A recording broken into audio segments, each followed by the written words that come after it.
দিনমীয়া cabinet বৈঠক এখন অনুষ্ঠিত হয়।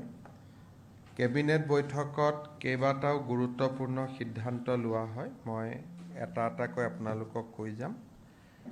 আমাৰ গুৱাহাটীত যিখন বিমানবন্দৰৰ কাষত আমি স্যাটেলাইট সিটি নিৰ্মাণ কৰিব ওলাইছোঁ, তাৰ ল্যান্ড একুইজিশ্যনৰ কাৰণে ভূমি অধিগ্ৰহণৰ কাৰণে ৰাজ্য চৰকাৰে আজি 2100 কোটি টকা অনুমোদন জনায়।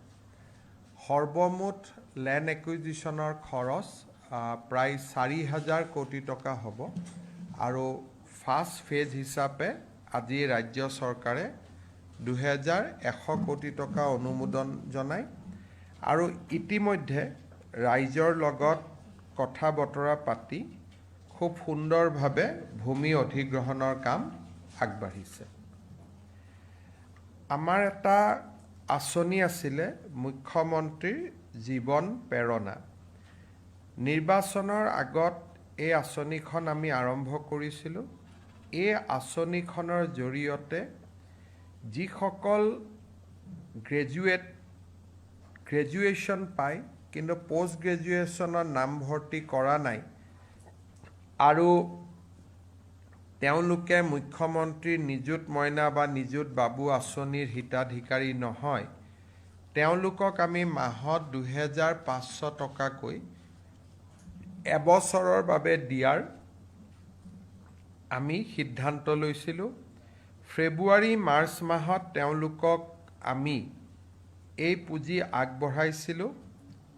প্ৰায় 48,366 গৰাকী প্ৰাৰ্থীয়ে ফেব্ৰুৱাৰী আৰু মাৰ্চ মাহৰ পুঁজি লাভ কৰিছিলে। কিন্তু পৰৱৰ্তী সময়ত চৰকাৰৰ পূৰ্ণাংগ বাজেট অধিৱেশন নোহোৱা কাৰণে মুখ্যমন্ত্ৰীৰ জীৱন প্ৰেৰণা আঁচনিখন সাময়িকভাৱে বন্ধ হৈ আছিল। আজি কেবিনেটে ছেপ্টেম্বৰ মাহৰ প্ৰথম সপ্তাহৰ পৰা এই আঁচনিখন পুনৰ আৰম্ভ কৰিবলৈ 118.58 কোটি টকাৰ অনুমোদন জনায়। ইয়াৰ জৰিয়তে 48,366 জন স্নাতক শিক্ষাৰ্থীয়ে মাহে 2500 টকাকৈ সৰ্বমুঠ এবছৰ চৰকাৰৰ পৰা পুঁজি লাভ কৰিব। আঁচনিখনৰ নাম মুখ্যমন্ত্ৰীৰ জীৱন প্ৰেৰণা আৰু এই আঁচনিখনৰ বিষয়ে বন্ধ হৈ থকাৰ কাৰণে বহুত যুৱক যুৱতী চিন্তিত হৈ আছিল। আজি কেবিনেটে আঁচনিখন ছেপ্টেম্বৰ মাহৰ প্ৰথম সপ্তাহৰ পৰা পুনৰ আৰম্ভ কৰাৰ সিদ্ধান্ত গ্ৰহণ কৰিছে। আমাৰ বাজেটত chief minister's foreign language initiative for global human talent অৰ্থাৎ বিদেশী ভাষা শিকোৱাৰ বাবে আমি এটা স্কিম এনাউন্স কৰিছিলোঁ। কেবিনেটত আজি সিদ্ধান্ত লোৱা হয় যে এজন বিদেশী ভাষা শিকিবৰ কাৰণে আগ্ৰহী যুৱক যুৱতীক আমি 1.5 লাখ টকাৰ এটা স্কলাৰশ্বিপ দিম। প্ৰথম 3 মাহৰ ট্ৰেইনিং শেষ হোৱাৰ লগে লগে তেওঁলোকে 30,000 টকা পাব। 6 মাহৰ ট্ৰেইনিং শেষ হোৱাৰ লগে লগে তেওঁলোকে আৰু 30,000 পাব। বিদেশী ভাষাৰ পৰীক্ষাত উত্তীৰ্ণ হোৱাৰ লগে লগে তেওঁলোকে 40,000 পাব আৰু বিদেশত চাকৰি কৰিবৰ কাৰণে যেতিয়া তেওঁলোকে ভিছা আদি পাব আৰু 50,000 টকা ৰাজ্য চৰকাৰৰ পৰা লাভ কৰিব। অৰ্থাৎ আমাৰ যুৱক যুৱতীক বিদেশী ভাষা শিকি বিদেশত চাকৰি কৰাৰ বাবে 1.5 লাখ টকাৰ এটা ছাবচিডি স্কিম, ৰাজ সাহায্যমূলক স্কিম আজি কেবিনেটে অনুমোদন জনায়, যাক CM ফ্লাইট বুলি কোৱা হয়। বৰ্তমান প্ৰায় 150 ছাত্ৰ ছাত্ৰীয়ে বিদেশী ভাষা পঢ়ি আছে বা শিকি আছে। ছেপ্টেম্বৰৰ পৰা এই আঁচনিখন আমি লঞ্চ কৰিম আৰু আমাৰ টাৰ্গেট হ'ব যে এই বছৰ আমি যিমান পাৰোঁ আৰু বেছি যুৱক যুৱতীক বিদেশী ভাষা শিকাৰ কাৰণে আগ্ৰহী কৰি তোলাৰ বাবে আমি আৰু বেছি চেষ্টা কৰিম। আৰু যিহেতু এতিয়া চৰকাৰে 1.5 লাখ টকাকৈ দিব, গতিকে দেউতাক মাকৰো বোজা বহুত কমিব আৰু মই ভাবোঁ আমাৰ বহুত ছাত্ৰ ছাত্ৰী বিদেশী ভাষা শিকাৰ বাবে আগ্ৰহী হ'ব। আজি আমাৰ বড়োলেণ্ড টেৰিটৰিয়েল কাউন্সিললৈকে তেওঁলোকক এইবাৰ আমি বাজেটত 900 কোটি টকা দিয়াৰ প্ৰস্তাৱ ৰাখিছিলোঁ। তাৰে প্ৰথম ইনষ্টলমেণ্ট হিচাপে BTCলৈ আজি 450 কোটি টকা মুকলি কৰি দিয়াৰ কেবিনেটে সিদ্ধান্ত গ্ৰহণ কৰে। আমি এইবাৰ বাজেটত কৈছিলোঁ যে আমি ৰাজ্যৰ চাহ খেতিয়কসকল বা টি কোম্পানীৰ কাৰণে এগ্ৰিকালচাৰ ইনকাম টেক্স যিটো 6 বছৰ আমি এক্সেম কৰি থৈছিলোঁ তাক আমি লোৱা আৰম্ভ কৰিম আৰু ইয়াৰ পৰা সংগৃহীত পুঁজি আমি চাহ শ্ৰমিকৰ কল্যাণৰ বাবে ব্যৱহাৰ কৰিম। কিন্তু কেবিনেটে আজি ক্ষুদ্ৰ চাহ খেতিয়কসকলে যাতে কোনো কৃষি আয়কৰ দিব নালাগে তাৰ বাবে 10 লাখ টকা পৰ্যন্ত উপাৰ্জনত শূন্য কৃষিকৰ অৰ্থাৎ 10 লাখ টকা যাৰ বছৰি উপাৰ্জন হ'ব আফটাৰ এক্সপেণ্ডিচাৰ, এইটো নেট ইনকাম বুলি কয়। বিক্ৰী কৰি চাহত যিমান টকা পাব সেইটো নহয়, খৰচ বাদ দিয়াৰ পিছত 10 লাখ টকালৈকে, হয়তো তেওঁৰ বিক্ৰী 50 লাখো হ'ব পাৰে, খৰচ 40 লাখ বাদ দিয়াৰ পিছত 10 লাখ হ'ল বা 11 লাখ হ'ল, 10 লাখ টকালৈকে কোনো তেওঁলোকে কৃষি আয়কৰ দিব নালাগে। তাৰমানে এফেক্টিভলি ক্ষুদ্ৰ চাহ খেতিয়কসকলে কৃষি আয়কৰৰ সীমাৰ পৰা এতিয়াৰ পৰা প্ৰায় বাহিৰত থাকিব। আজি আমাৰ কেবিনেটত আপোনালোকে জানে যে ৰাজ্যত আমি আধাৰ কাৰ্ড ছিনিয়ৰ চিটিজেন মানে 18 বছৰৰ ওপৰ যুৱক যুৱতীক দিয়াটো আমি বন্ধ কৰিছোঁ। কিন্তু চাহ শ্ৰমিকৰ কাৰণে আমি 31 মাৰ্চলৈকে এটা উইণ্ডো খোলা ৰাখিছোঁ। এইবাৰ মই ডিব্ৰুগড় তিনিচুকীয়ালৈকে যাওঁতে মোক বহুতে ক'লে যে বহুত মৰাণ আৰু মটক মানুহেও আধাৰ কাৰ্ড ল'ব পৰা নাছিলে আৰু তেওঁলোকৰ যিহেতু বাংলাদেশ বা বিদেশী বা ইয়াৰ লগত কোনো সম্পৰ্ক নাই, সেইকাৰণে তেওঁলোকৰ ক্ষেত্ৰতো আমি আধাৰ কাৰ্ড লোৱাৰ সময় 31 মাৰ্চলৈকে বঢ়াই দিছোঁ। 18 বছৰৰ ওপৰৰো যি মৰাণ মটক ৰাইজে এতিয়ালৈকে আধাৰ কাৰ্ড লোৱা নাই, 31 মাৰ্চ পৰ্যন্ত তেওঁলোকে আধাৰ কাৰ্ড ল'ব পাৰিব। আমি আমাৰ আগতে এই অৰ্ডাৰটোত অকল টি গাৰ্ডেন আৰু আদিবাসী আছিলে আপ টু 31 মাৰ্চ, তাত এতিয়া আমি মৰাণ আৰু মটককো ইনক্লুড কৰিছোঁ। অৰ্থাৎ মৰাণ মটক ৰাইজেও 31 মাৰ্চলৈকে ছিনিয়ৰ ব্যক্তিয়েও আধাৰ কাৰ্ড লৈ থাকিব পাৰিব। 2-এজন বাদ পৰি আছে, তেওঁলোকে এইটো সুবিধা ল'ব পাৰিব। জাগিৰোডত আজি আমি টাটাক এখন হোটেল বনাবৰ কাৰণে মাটি দিয়া আৰু সেই ক্ষেত্ৰত যিখন লিজ এগ্ৰিমেণ্ট হ'ব, সেই লিজ এগ্ৰিমেণ্টখন আমি অনুমোদন জনাইছোঁ। ইণ্ডিয়ান হোটেল কোম্পানী লিমিটেড আৰু AIDCৰ মাজত এগ্ৰিমেণ্ট হ'ব। তাজ গেটৱে নামে এখন জাগিৰোডত 5 ষ্টাৰ হোটেল বনাব, যাতে ছেমি কণ্ডাক্টৰৰ বাবে অহা ব্যক্তিসকলে তাত থাকিব পাৰে বা জাগিৰোডৰ যিটো আমাৰ ইমাৰ্জিং নিড তাক যাতে ফুলফিল কৰিব পাৰে। ইয়াৰ বাবে নতুন মাটি লোৱা নহয়, পুৰণা হিন্দুস্তান পেপাৰ কলৰ মাটিতেই এটা অংশ মাটি তেওঁলোকক দিয়া হৈছে। ইয়াত কোনো নতুন কাৰো পৰা মাটি অধিগ্ৰহণ আদি কৰা নহয়, এক্সিষ্টিং লেণ্ডৰ ভিতৰতে তেওঁলোকক এই কাম দিয়া হৈছে। আমাৰ নামৰূপত এটা 25 মেগাৱাটৰ সোলাৰ প্ৰজেক্ট এটা চলি আছে। আজি কেবিনেটে তাত পাৱাৰ পাৰ্চেছ এগ্ৰিমেণ্টখন অনুমোদন কৰে। সেই সোলাৰ আমাৰ ইলেক্ট্ৰিচিটি বোৰ্ডে 3 টকা 45 পইচা পাৰ ইউনিটত কিনিব।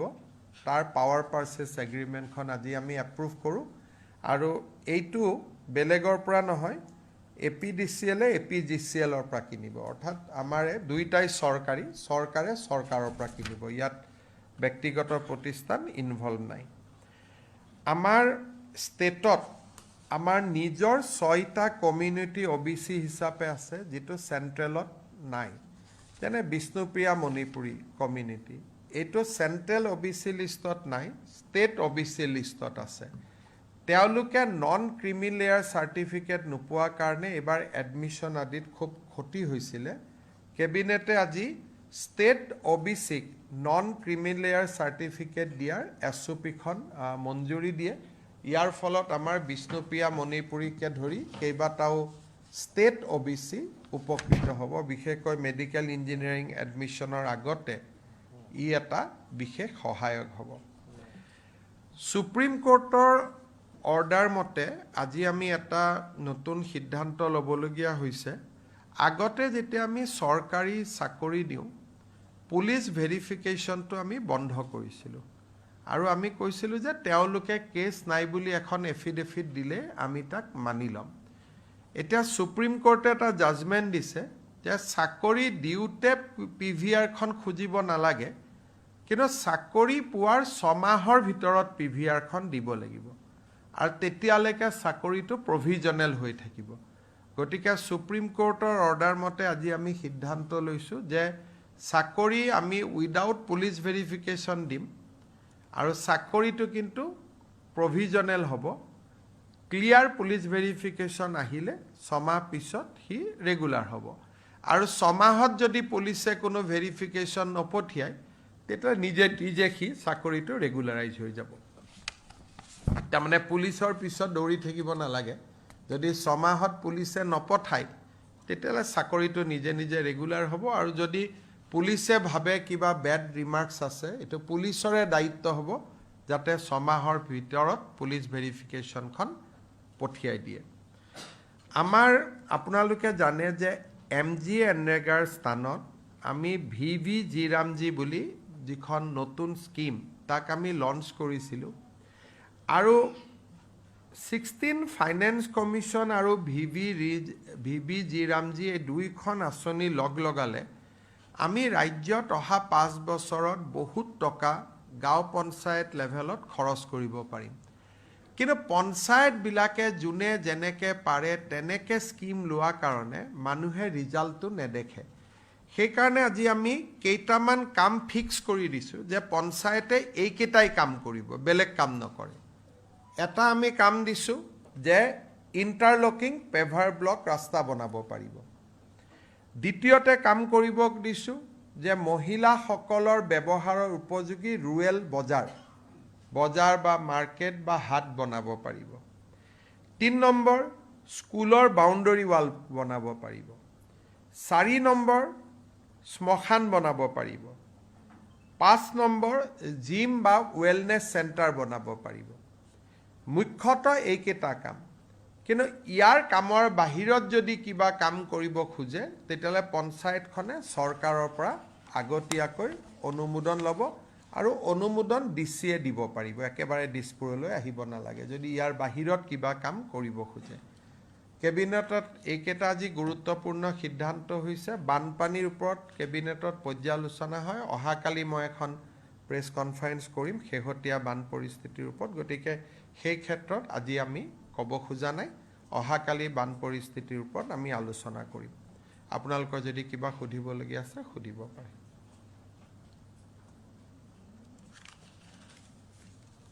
Sir, Jagiroad Semiconductor will have a Taj Hotel. So could you please let us know about that? In Jagiroad, Government of Assam is developing a ecosystem surrounding the semiconductor plant. So, as a part of our initiative to develop ecosystem, today we have approved lease agreement between government and Indian Hotel Corporation Limited to set up a Taj gateway in Jagiroad. So this will essentially help us in promoting ecosystem for semiconductor project.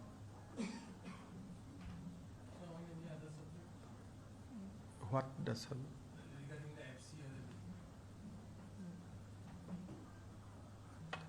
Guwahati related কথা সুধিব পাৰোঁ গুৱাহাটীত মানে এতিয়া দেখিবলৈ পোৱা গৈছে যে যিসমূহ ৰাস্তা বিশেষকৈ ৰাস্তাবিলাক বিধ্বস্তৰ ৰূপত পূজাৰ আগে আগে বনাব লাগিব প্ৰত্যেক বছৰে আমি এইটো কৰোঁ যে ছেপ্টেম্বৰলৈকে বানপানীৰ ষ্টেজটো পাৰ হোৱাৰ পিছত পূজাৰ আগতে আমি গুৱাহাটীৰ বুলি নহয় অসমৰ শিলচৰ গুৱাহাটী বানেজ গড়কা যিবিলাক চিটি হয় এইবাৰ শিৱসাগৰ অলপ ৰাস্তাবোৰ পূজাৰ আগতে ঠিক কৰিব লাগিব সেইটো প্ৰত্যেক বছৰে আমি কৰোঁ, এইবাৰো কৰিব লাগিব। Sir, in social media, we have seen that you are regularly visiting Jubin Khetra. So, is there any government update, like what kind of? The project is on. I normally visit every site where some projects is going on. So yesterday I visited our Science City and Jubin Khetra. Both are ongoing projects, and these projects are being done by PWD department. And as I am looking after PWD department, so I regularly keep visiting projects which are undergoing. ঠিক আছে, হ'ব।